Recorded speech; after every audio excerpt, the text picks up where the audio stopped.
മുൻ മുഖ്യമന്ത്രി വി.എസ്. അച്യുതാനന്ദന്റെ ആരോഗ്യനില അതീവ ഗുരുതരമായി തുടരുകയാണ്. രക്തസമ്മർദ്ദവും വൃക്കകളുടെ പ്രവർത്തനവും സാധാരണ നിലയിലാക്കാനാണ് ശ്രമം നടക്കുന്നത്. സർക്കാർ നിയോഗിച്ച വിദഗ്ധ ഡോക്ടർമാരുടെ സംഘം നിർദ്ദേശിച്ചതനുസരിച്ച് ഡയാലിസിസ് നൽകി വരുന്നുണ്ട്. മരുന്നുകളോട് പ്രതികരിക്കുന്നുണ്ടെന്നാണ് ഡോക്ടർമാർ പറയുന്നത്. രാവിലെ മെഡിക്കൽ ബോർഡ് ചേർന്ന് ആരോഗ്യസ്ഥിതി വിലയിരുത്തും. കടുത്ത ഹൃദയാഘാതത്തെ തുടർന്ന് 10 ദിവസം മുൻപാണ് വി.എസിനെ SUT ആശുപത്രിയിൽ പ്രവേശിപ്പിച്ചത്. സാരംഗ് തുടരുന്നുണ്ട്. സാരംഗ്, 11 മണിക്കാണ് മെഡിക്കൽ ബോർഡ് യോഗം ചേരുന്നത്. അതിനുശേഷം വരുന്ന മെഡിക്കൽ ബുള്ളറ്റിനിൽ നമുക്ക് അദ്ദേഹത്തിന്റെ ആരോഗ്യനിലയുമായി ബന്ധപ്പെട്ട ഏറ്റവും പുതിയ അപ്ഡേറ്റ് പ്രതീക്ഷിക്കാം, അല്ലേ?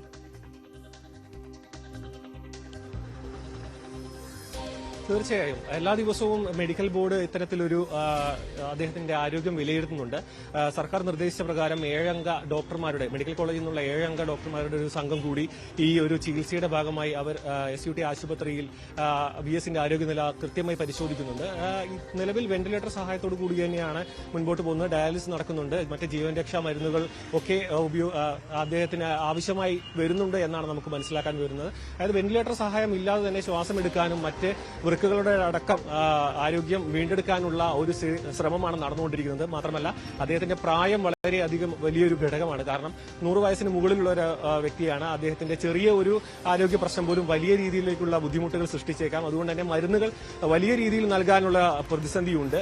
കാരണം അത്രയും വലിയ ഡോസുകൾ നൽകുമ്പോൾ അദ്ദേഹത്തിന്റെ ആരോഗ്യം അത് താങ്ങുമോ, ശരീരം അത് താങ്ങുമോ എന്നുള്ളൊരു ചോദ്യം നിലനിൽക്കുന്നു. മാത്രമല്ല വെന്റിലേറ്റർ സഹായത്തോടു കൂടിയാണ് ശ്വാസോച്ഛ്വാസം കൃത്യമായി നടക്കുന്നത്. അതൊക്കെ മാറ്റണമെങ്കിൽ കൃത്യമായ മരുന്നുകളുടെ സപ്പോർട്ടോടു കൂടി കുറച്ചുകൂടി സമയമെടുത്ത് മാത്രമേ അതിൽ ഘട്ടം ഘട്ടമായ ഒരു പുരോഗമനം ഉണ്ടാവുകയൂ എന്നുള്ള നമുക്ക് മനസ്സിലാക്കാൻ കഴിയുന്നത്. ഇന്നത്തെ സാഹചര്യം 11 മണിയോടുകൂടി ചേരുന്ന മെഡിക്കൽ ബോർഡിന്റെ യോഗത്തിന് ശേഷമായിരിക്കും, മെഡിക്കൽ ബുള്ളറ്റിൻ വഴിയായിരിക്കും നമുക്ക് അറിയാൻ കഴിയുക. നിലവിൽ അതീവ ഗുരുതരമായി തന്നെയാണ് മുന്നോട്ട് പോകുന്നത് വി.എസിന്റെ ആരോഗ്യസ്ഥിതി.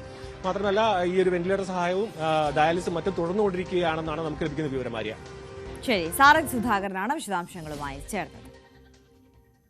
നമുക്കറിയാം, ചികിത്സയിൽ കഴിയുന്ന മുൻ മുഖ്യമന്ത്രി വി.എസ്. അച്യുതാനന്ദനെ സന്ദർശിക്കുവാൻ വേണ്ടി ഒരുപാട് ആളുകളാണ്, നേതാക്കളും അനുയായികളും അടക്കം ഒരുപാട് ആളുകളാണ് ഇത്തരത്തിൽ ആശുപത്രിയിലേക്ക് ദിനം പ്രതി എത്തിക്കൊണ്ടിരിക്കുന്നത്. വലിയ തിരക്ക് അനുഭവപ്പെടുന്നുണ്ട്. അതിനിടയിൽ വി.എസിനെ കാണാനായി മാത്രം കൊല്ലത്ത് നിന്ന് വി.എസിന്റെ കടുത്ത ആരാധകരായ ഒരു കുടുംബമെത്തി. കണ്ടിട്ട് വരാം. നിരവധി പേരാണ് ദിവസവും പ്രിയ നേതാവിന്റെ രോഗവിവരം അന്വേഷിച്ചെത്തുന്നത്. ഇന്നലെ രാത്രിയോടെയാണ് കൊല്ലത്ത് നിന്നുള്ള സുർജിത്തും കുടുംബവും ആശുപത്രിയിലെത്തിയത്. ഏറെ നേരം കാത്തിരുന്നു. ഒടുവിൽ വി.എസിന്റെ മകൻ അരുൺകുമാറിനെ കണ്ട് രോഗവിവരങ്ങൾ തിരക്കി. വി.എസിനെ പറ്റി പറയാൻ 100 നാവാണ് ഈ കുടുംബത്തിന്. പാപ്പ പറഞ്ഞുള്ള ചരിത്രവും അല്ല ടിവിയിലൊക്കെ കണ്ടും ഉള്ള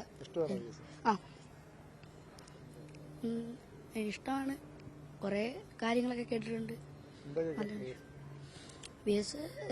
പാപ്പ പറഞ്ഞുള്ള ചരിത്രങ്ങളും കമ്മ്യൂണിസ്റ്റിനെ കുറിച്ചും ഉള്ള ചരിത്രങ്ങളും എല്ലാം കേട്ട് ഇഷ്ടമാണ് ആളെ.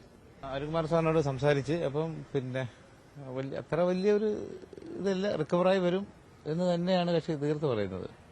കമ്മ്യൂണിസ്റ്റ് നേതാക്കളോട് പൊതുവിൽ സ്നേഹമുണ്ട്. പക്ഷേ വി.എസ്. ഒരു വികാരമാണ്. എപ്പോ നോക്കിയാലും വീട്ടിൽ പാർട്ടിയും കാര്യങ്ങളും മാത്രമേ ഞാനും കേട്ടിട്ടുള്ളൂ. അപ്പൊ ഇവരെ കൂടെ വന്ന് ഞാനും ഇതേക്കുറിച്ച് കുറേയൊക്കെ അറിഞ്ഞു. അപ്പൊ അതിൽ ഇപ്പൊ ഇരിക്കുന്നവരെക്കാൾ ഏറ്റവും കൂടുതൽ ഇവർക്ക് എല്ലാവർക്കും അറ്റാച്ച്മെന്റ് എന്ന് പറയുന്നത് വി.എസിനോടാണ്. അപ്പൊ എപ്പോഴും അത് കേൾക്കുമ്പോഴത്തേക്കും, വീട്ടിലെപ്പോഴും പറയുമ്പോഴത്തേക്കും ഒരു രോമാഞ്ചം വരുന്നു എനിക്ക്. വി.എസിന്റെ കാര്യം കേൾക്കുമ്പോഴെന്നൊക്കെ പറഞ്ഞ് ഭയങ്കരമായിട്ട് സംസാരിക്കാറുണ്ട്. അപ്പോഴത്തേക്ക് നമ്മൾക്ക് ഇങ്ങനെ കേട്ടപ്പം ഒന്ന് കാണണമെന്നുണ്ടായിരുന്നു. അപ്പോൾ ഇതിന് മുമ്പേ നമ്മൾ വീട്ടിൽ പോയി കാണണമെന്ന് ആഗ്രഹം ഉണ്ടായിരുന്നു, പക്ഷെ പറ്റിയില്ല. പക്ഷെ ഇപ്പം ഇങ്ങനെ ഒരു സ്റ്റേജ് ആയപ്പോഴത്തേക്ക് പറഞ്ഞു എന്തായാലും നമുക്കൊന്ന് പോവാം, കാണാൻ പറ്റുമെന്ന് അറിയില്ല, എന്തായാലും ഹോസ്പിറ്റലിൽ വരെ പോകാമെന്ന് പറഞ്ഞു. അങ്ങനെ വന്നപ്പോഴത്തേക്ക് ഇപ്പം അവർ കാണിക്കില്ല എന്ന് പറഞ്ഞു. എങ്കിലും എല്ലാവർക്കും പ്രതീക്ഷയുണ്ട്. പുള്ളി ഒരു ഫൈറ്ററാണ്, തിരിച്ചു വരും എന്നുള്ളൊരു പ്രതീക്ഷ എല്ലാവർക്കും ഉണ്ട്.